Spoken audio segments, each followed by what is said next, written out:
Why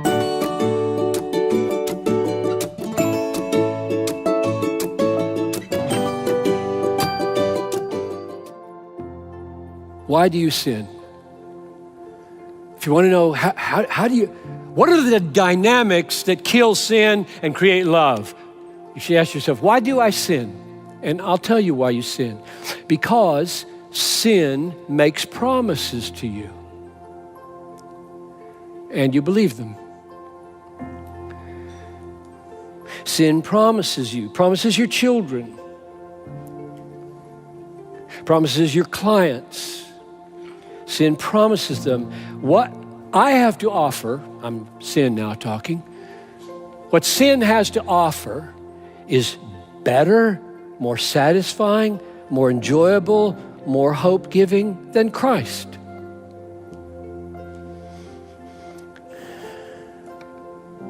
The fleeting pleasures, that's what they're called in Hebrews 11:25. The fleeting pleasures of sin promises to be better, longer, deeper, sweeter, more satisfying.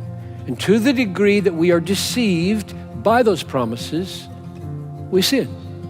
Nobody sins out of duty, right? Nobody gets up in the morning and says, got an obligation, I got to sin some today. No, nobody sins out of duty.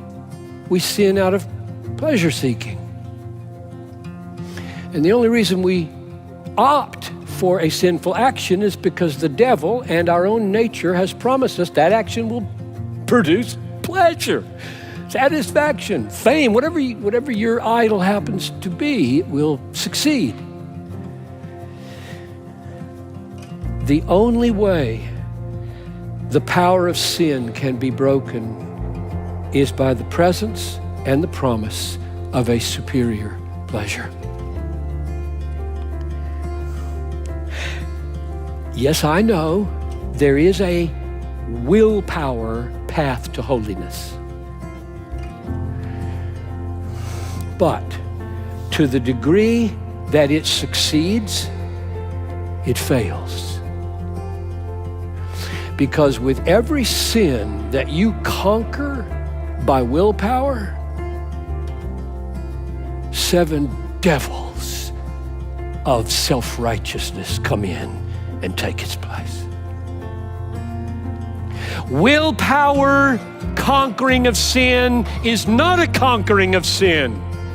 It's an exaltation of self. There is one way to conquer the promises of the pleasures of sin, and that is with the power of a superior pleasure, and his name is Jesus, and the way he is experienced is called saving faith. That's what faith is. It is a receiving of Jesus as all-satisfying treasure. And the reason we have had historically such a hard time figuring out how do you get right with God over here and some different way, figure out how to kill sin and do love over here, when in fact, Christian hedonism shows through its lens, saving faith is of such a nature as to be so satisfied in Jesus. It is the power that makes sin lose its compelling force.